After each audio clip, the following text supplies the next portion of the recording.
اور خیبر پختونخوا کی حکومت کی کہہ رہی ہے کہ اس کے تمام جو ذرائع ہیں، ایلیمنٹس آف اسٹیٹ پاور جو ہیں، جس میں ملٹری ہے، پولیس ہے، کاؤنٹر ٹیررزم ڈپارٹمنٹ CTD ہے، سول بیوروکریسی ہے، یہ تمام کے تمام جو ہیں وہ استعمال کیے جائیں گے دہشت گردی کے خلاف. ہم اکٹھے ہو گئے ہیں. تقریباً 14 پوائنٹس کا یہ ایک ایجنڈا ہے. سوری، معاف کیجیے گا. 14 پوائنٹس کا یہ ایک ایجنڈا ہے جس میں معاف کیجیے گا، I am sorry for this. Khyber Pakhtunkhwa کی حکومت نے جو اپنی پریس ریلیز ایشو کی ہے، اس کے 13-14 نکات ہیں جسے ٹویٹر پہ پبلش کیا گیا ہے. اور ان نکات کو جب آپ دیکھتے ہیں تو اس کے اندر آپ کو ایک بہت ہی ایمبیشس ایجنڈا نظر آتا ہے دہشت گردی سے متاثرہ علاقوں کے لیے. اور یہاں پہ کہا جا رہا ہے کہ ہم یہاں پہ میسو ڈیولپمنٹ کا کام کریں گے، صحت عامہ ہیلتھ کو امپروو کریں گے، جابس کریٹ کریں گے، امپلائمنٹ کریٹ کریں گے. اس کے علاوہ ہم کمیونیکیشن جو ہے، یعنی ٹیلی فون کمیونیکیشن وغیرہ جو ہے، اس کو امپروو کریں گے. اور اس میں ایک نقطہ بہت امپورٹنٹ ہے، سیکنڈ لاسٹ اس کا نقطہ ہے کہ جو انٹرنلی ڈسپلیس پرسنز ہیں ان کو ریہیبلیٹیٹ کرنا، ان کے گھروں میں واپس لانا، ان کا خیال رکھنا، گھر بنا کے دینا، ان کو معاوضہ دینا ہے، وہ بڑی ایک ٹاپ پرائرٹی ہوگی. جب آپ ان چیزوں کو دیکھتے ہیں اور سنتے ہیں تو ظاہر ہے کہ کانوں کو بہت بھلا لگتا ہے، یہ سب کچھ بہت پازیٹیو لگتا ہے. آپ کو لگتا ہے کہ خیبر پختونخوا کے اندر پاکستان کی وفاقی حکومت اور پاکستان کا جو ملٹری انسٹیٹیوشن ہے یہ بڑے رسپانسبل ہیں، بڑے حساس ہیں، لوگوں سے بہت پیار کرتے ہیں، محبت کرتے ہیں. جیسے کہ دنیا میں کہیں پر بھی ایک ویلفیئر اسٹیٹ ہوتی ہے، اس طرح کی ان کی رسپانسبل قسم کی یہ گورنمنٹ ہے. پرابلم کیا ہے؟ پرابلم یہ ہے کہ 9/11 کے بعد سے ہم بار بار اسی قسم کا اعلامیہ جو ہے وہ سن چکے ہیں. اس قسم کا اعلامیہ ہم نے 2004 میں بھی سنا جب دوبارہ ریکنسٹرکشن ریہیبلیٹیشن کی بات ہوئی. 2007 کے واقعات کے بعد بھی ہم نے یہی کہانی سنی. 2009-10 میں جب جنرل کیانی کے زمانے میں سوات میں ملٹری آپریشن کیا گیا اور 3.5 ملین 35 لاکھ لوگ انٹرنلی ڈسپلیس تھے، پھر ہم نے یہی کہانی سنی. پھر 2012 میں بھی ہم نے یہی کہانی سنی کہ سڑکیں بنا دی گئی ہیں، گھر بنا دیے گئے ہیں، اسکول بنا دیے گئے ہیں، ڈسپنسریاں بنا دی گئی ہیں، کالجز بنائے جا رہے ہیں، بہت انویسٹمنٹ ہو رہی ہے، لوگ فوج کی محبت میں گرفتار ہو چکے ہیں، بہت زبردست سب کچھ ہے. اور پھر اس کے بعد ہم یہی کہانی مسلسل سنتے چلے آئے.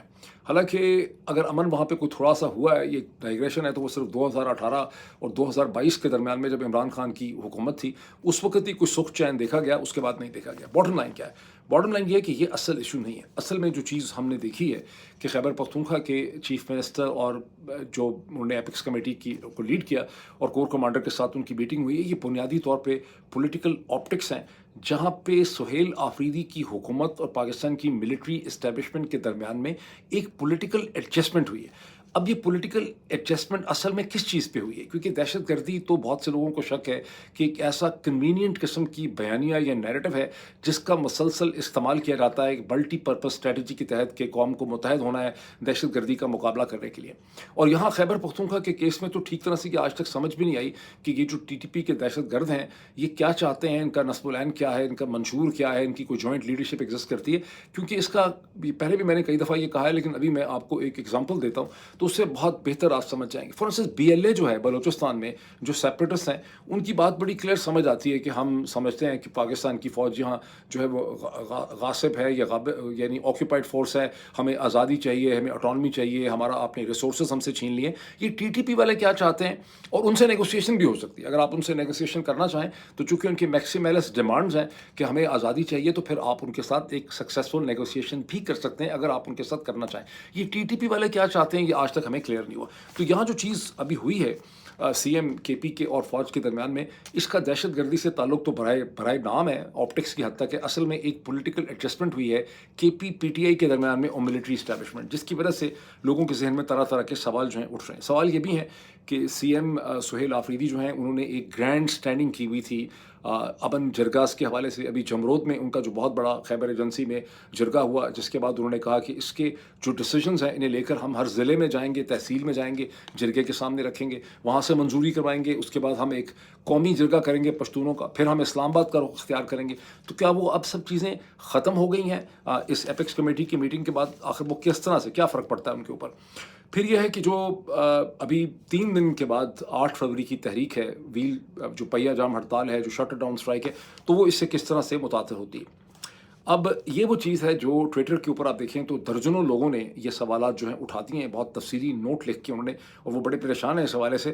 اس میں بہت سے لوگوں کے نام مجھے یاد نہیں ہے، لیکن انکیڈو ریبورن اور پاکستان والی جو ہیں وہ بار بار یہ سوال اٹھا رہے ہیں کہ یہ فوج بھی میری، ملک بھی میرا، ہم ایک پیج پہ آ گئے ہیں، اس کا آخر مطلب جو ہے وہ کیا ہے؟ اور اس سے عمران خان کی جو اسٹرگل ہے، جس کی صحت پہلے ہی خراب ہے عمران خان کی، اس پہ اس کا کیا ایفیکٹ ہوگا؟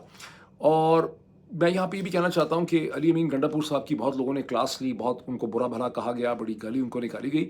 علی امین گنڈاپور میں بھی کوئی پرابلم ایسا نہیں تھا کہ وہ کوئی غدار تھے کسی پولیٹیکل کاز سے یا عمران خان کے وہ خلاف تھے. ایشو یہ تھا کہ جب وہ چیف منسٹر بنے تو پاکستان کی اسٹیبلشمنٹ نے دھیرے دھیرے اسٹیپ بائی اسٹیپ انہیں اپنے پروسیس کے اندر پھنسا لیا، کبھی اس چیز کی وجہ سے، کبھی قومی سلامتی، کبھی دہشت گردی. آہستہ آہستہ ان کی تمام پولیٹیکل حیثیت جو تھی، سیاسی جو حیثیت تھی، وہ ان کی ختم ہو گئی. اب سہیل آفریدی صاحب کو یہ دیکھنا ہوگا کہ جس راستے پہ وہ چل نکلے ہیں فوج کے ساتھ، یہ بڑا دلکش لگتا ہے، لیکن سہیل آفریدی صاحب کی تمام سیاسی حیثیت جو ہے وہ عمران خان کی وجہ سے. اور عمران خان نے اگر ان کو چیف منسٹر بنایا ہے تو اس کی ایک جو سب سے بڑی وجہ ہے کہ عمران خان یہ چاہتے ہیں کہ سہیل آفریدی پاکستان کی ملٹری اسٹیبلشمنٹ کے ساتھ ڈیفینیٹلی انگیج کریں، اور وہ پاکستان تحریک انصاف کے لیے اور عمران خان کے لیے کوئی راستہ نکالیں. ایک self respecting graceful political solution انہوں نے ڈھونڈنا ہے، یہ بنیادی طور پہ ان کا مینڈیٹ ہے. اس کے لیے انہوں نے ایک انیبلنگ انوائرمنٹ کریٹ کرنی ہے. اب اگر سہیل آفریدی یہ سمجھ رہے ہیں کہ یہ ایپیکس کمیٹی کو پریزائڈ کر کے کور کمانڈر صاحب کے ساتھ بیٹھ کے وہ ایک ایسے راستے پہ چل رہے ہیں جس میں پاکستان کی ملٹری اسٹیبلشمنٹ بھی ان کے لیے پولیٹیکل کنسیشنز کرے گی، بیکاز ہر پولیٹیکل ڈائلاگ میں، ہر پولیٹیکل ٹرانزیکشن کے اندر ایک کوئڈ پرو کو ہوتا ہے. تو یہاں پر جو آپٹکس نکلے ہیں اس سے ملٹری اسٹیبلشمنٹ کو، جنرل عاصم منیر کی ٹیم کو اور ان کے حمایتیوں کو تو بہت کچھ مل گیا ہے، لیکن یہاں سہیل آفریدی صاحب کو، تحریک انصاف کو، عمران خان کو کیا اس میں سے ملا ہے، یہ ہمیں جو ہے وہ دیکھنا ہوگا. اچھا، اب اسی کانٹیکس کے اندر جو کے پی ہاؤس کے اندر اسلام آباد میں میٹنگ ہوئی، جس میں ایک بار پھر سہیل آفریدی پہنچے، لیکن وہاں پر تحریک تحفظ آئین پاکستان کے لیڈر جناب محمود خان اٹرگزئی سے بھی تھے، اور ان کے ساتھ راجہ علامہ ناصر عباس صاحب بھی تھے، وہاں پہ سلمان اکرم ڈارا صاحب بھی تھے، وہاں پہ اسد کیسر بھی تھے. وہاں پر ایک چیز یہ نکلی جس کی ہیڈ لائن یہ بنی ہے کہ دونوں پارٹیز نے، یہ دونوں الائنسز نے مل کے یہ کہا کہ عمران خان کی صحت جو ہے وہ ہمارے لیے بڑی امپورٹنٹ ہے. پھر انہوں نے کہا کہ اسی وجہ سے 8 فروری کا جو احتجاج ہے وہ ہمارے لیے بڑا امپورٹنٹ ہے، اس کو کامیاب بنانا جو ہے وہ سب کی ذمہ داری ہے. اب اسد کیسر صاحب نے وہاں پر یہ بھی بتایا کہ اب جو دن اس وقت شروع ہو گیا ہے اور اب گزر چکا ہے وہ وقت کہ 10 بجے ان کی chief justice supreme court of Pakistan جناب آفریدی صاحب جو ہیں ان کے ساتھ ان کی ملاقات ہے. اب وہ ملاقات کی کیا خبر آتی ہے، یہاں پہ یہ بھی یاد کروایا گیا کہ محمود خان اٹرگزئی صاحب نے ایک ذاتی خط بھی لکھا ہے پرائم منسٹر شہباز شریف صاحب کو عمران خان کی صحت کے حوالے سے.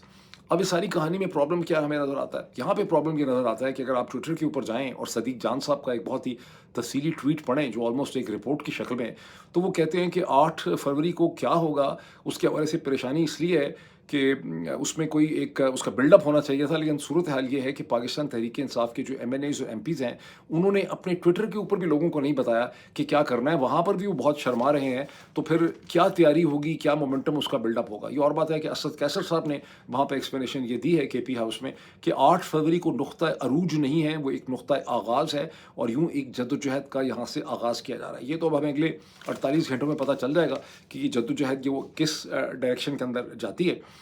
ڈلما جو ہے نا پاکستان تحریک انصاف کے لیے جو چیلنج ہے، ذہنی مینٹل چیلنج ہے، وہ یہ ہے کہ 2 چیزیں ہیں عمران خان سے ریلیٹڈ. ایک تو یہ ہے کہ وہ آپ سب کے ذہن میں بھی کنفیوژن ہے کہ عمران خان کا جو متواتر مسلسل جیل میں ہونا ہے انتہائی بہادری سے 2.5 برس سے، اس سے پاکستان تحریک انصاف کے بیانیے کو تقویت ملتی ہے. اگر عمران خان اس طرح سے جیل میں نہ ہوتے تو شاید لوگ سمجھتے ہیں کہ پاکستان تحریک انصاف 8 فروری 2024 کا جو الیکشن ہے اس کو اتنے بھاری طریقے سے 70-75% ووٹ لے کے نہ جیت سکتی. دوسری طرف پھر لوگوں کو دھڑا یہ بھی ہے کہ اب عمران خان کی عمر جو ہے وہ 74 ایئر میں داخل ہو گئے ہیں، 73 سال پلس ہیں، اور ان کی صحت نیسسریلی شاید کو بہت اچھی نہیں ہے. اور جو خبریں ہم تک ابھی آئی ہیں ان کی آنکھ کے حوالے سے، اگر یہ صحیح ہیں، اگر یہ خبریں صحیح ہیں، تو پھر اس کا مطلب ہے کہ ان کی کوئی انڈر لائنگ میڈیکل کنڈیشن بھی ہے جس کی وجہ سے ان کے بلڈ ویسلز میں کلاٹس بن رہے ہیں. تو یہ ضروری ہے کہ عمران خان کو یہاں سے نکالا جائے. اچھا، پالیٹکس میں ایک ٹرم ہوتی ہے جس کو کہتے ہیں زیرو سم گیم.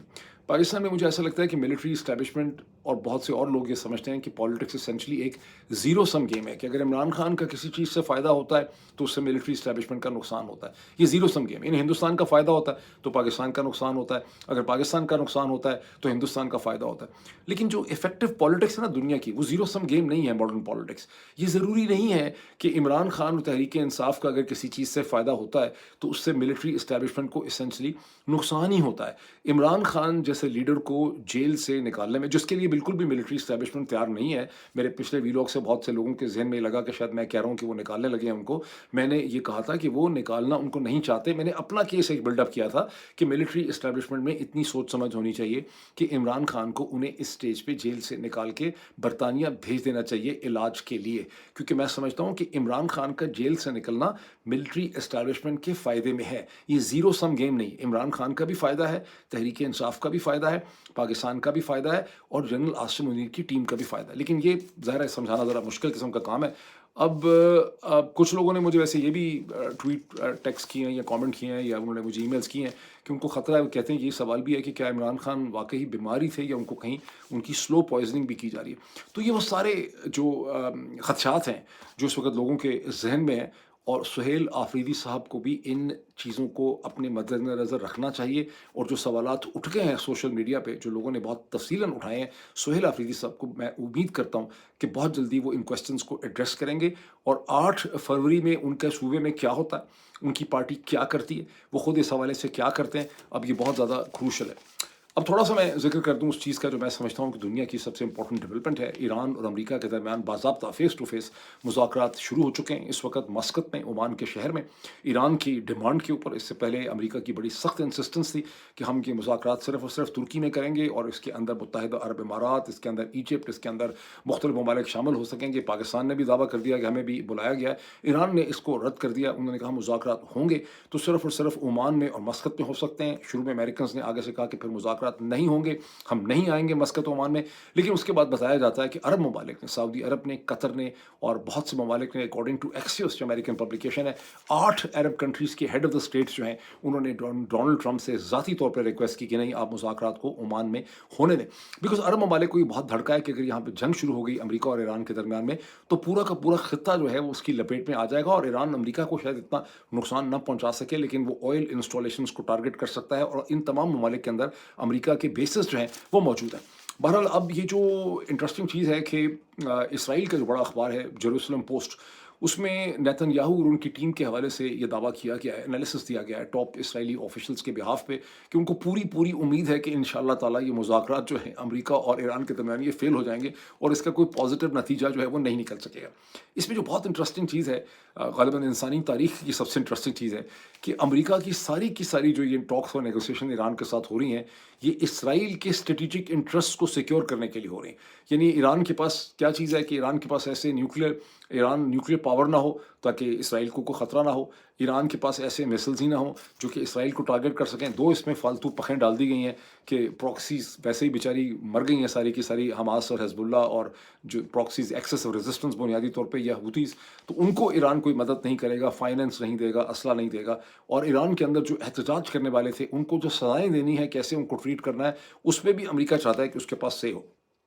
ایران نے صرف یہ انڈیکیٹ کیا ہے کہ وہ صرف اور صرف اگر نیگوشیٹ کریں گے تو وہ اپنے نیوکلیر ایشو کے حوالے سے نیگوشیٹ کریں گے، کیونکہ وہ ویسے بھی وہ نیوکلیر ویپن بنانا نہیں چاہتے.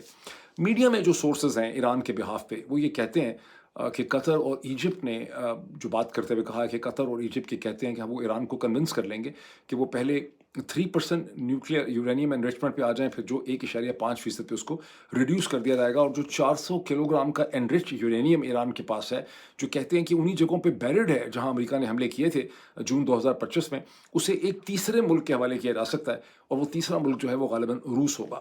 یونائٹڈ اسٹیٹس نے جو ڈیمانڈس کی ہیں، جو الجزیرہ نے کوٹ کی ہیں، یہ ٹرمپ ایڈمنسٹریشن ایران سے چاہتی ہے کہ ایران MTCR جو مسل ٹیکنالوجی کنٹرول رجیم جو ہے اس کا ممبر بن جائے، اس پہ سائن کرے. وہ بڑی عجیب سی بات ہے بیکاز وہ ویسے لیگلی بائنڈنگ نہیں ہے، وہ بائی اینڈ لارج ایک پالیسی قسم کا ہے، انسٹیٹیوشن ہے یا کمٹمنٹ ہے. ایک بڑی انٹرسٹنگ چیز ہے کہ چین کو ایران جو ہے تیل بیچنا کم کر دے، اور ایران کے اندر جو مظاہرین ہیں ان کی جو پنشمنٹس ہیں وہ بھی امریکہ سے ڈسکس کی جائیں کہ ان کو کیا پنشمنٹ دیں. اگر ایران کی بات مان لے تو ایران کی جو ایک اسٹیٹ کی سوورینٹی ہے وہی سرے سے خطرے میں پڑ جاتی.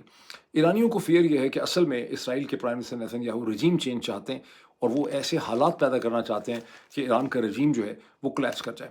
اور ایران کا اس میں گول کیا ہے؟ ایران کا گول یہ ہے کہ اس کے اوپر جو سینکشنز لگائی ہوئی ہیں امریکہ نے اگر وہ ہٹائی جائیں، اور کیونکہ وہ اپنی تاکہ اس کو موقع ملے کہ وہ انڈسٹریلی ڈیولپ کر سکے، خاص کر کے فوری طور پر اس کا جو آئل سیکٹر ہے اپ اسٹریم اینڈ ڈاؤن اسٹریم اس کے اوپر انویسٹمنٹ آ سکے، اس کی ڈیولپمنٹ ہو. چکے ایران کی اکانومی جو ہے وہ ساری کی ساری جو ہے وہ رکی ہوئی ہے because of these sanctions. Iran کا پرابلم یہ ہے کہ ڈونلڈ ٹرمپ جو ہے وہ ٹوٹلی طور پہ جو زائنس لابی ہے اس کے ہاتھ میں ایک انفارچونیٹلی ٹول بنے ہوئے ہیں. مت بھولیے کہ ایران نے 8 برس نیگوسیشن کی امریکہ کے ساتھ، اوباما ایڈمنسٹریشن کے ساتھ، جس میں بہت امپورٹنٹ رول اس وقت بائیڈن کا بھی تھا، جو بائیڈن کا. اور اس نیگوسیشن میں جس کو JCPO کہتے ہیں، joint comprehensive plan of action, جس کو عرف عام میں US ایران نیوکلیر ٹریٹی اور ڈیل کہتے ہیں، جس میں 7 ممالک شامل تھے امریکہ کے علاوہ، برطانیہ، فرانس اور جرمنی، اور اس کے علاوہ چین اور روس، سب نے اس کے اوپر سائن کیے. لیکن ڈونلڈ ٹرمپ جیسے ہی پریزیڈنٹ بنے 2017 کے شروع میں، انہوں نے یونیلیٹرلی امریکہ کو JCPO سے اور ایران US ڈیل سے وڈرا کر لیا. وہ ایران کی بہت بڑی کامیابی تھی. میں سمجھتا ہوں ایران کی ناکامی یہ تھی کہ ایران اس وقت سعودی عرب اور متحدہ عرب امارات کو اسرائیل کے ایجنڈے سے، زائنس ایجنڈے سے ڈسکنیکٹ نہ کر سکا. یعنی ایران دونوں طرف اس کی دشمنی تھی. وہ امریکہ سے تو تعلق بنانا چاہتا تھا، لیکن جو چیز وہ ہینڈل نہ کر سکا کہ وہ، اور اسرائیل سے ظاہر اس کی نیگوسیشن نہیں ہو سکتی تھی، لیکن سعودی عرب اور متحدہ عرب امارات کو اسرائیل کے ایجنڈے سے الگ کرنا چاہیے تھا. اگر یہ دونوں اس سے الگ رہتے تو ایران کی جو ڈیل تھی JCPO کی، وہ ٹرمپ کے آنے کے بعد بھی کولیپس نہ کرتی. بیکاز اگر سعودی عرب اور متحدہ عرب امارات اپنا وزن نہ پھینکتے اسرائیل کے ساتھ تو ایران کی ڈیل جو ہے وہ میں سمجھتا ہوں کہ کنٹینیو کرتی. بہرحال آپ دیکھیں کہ اگلے 24 گھنٹے میں ہمارے سامنے کیا ڈیولپمنٹس آتی ہیں پاکستان کی پالیٹکس کے حوالے سے اور ایران US ڈیل کے حوالے سے. ابھی اتنا ہی، پھر ملاقات ہوتی ہے.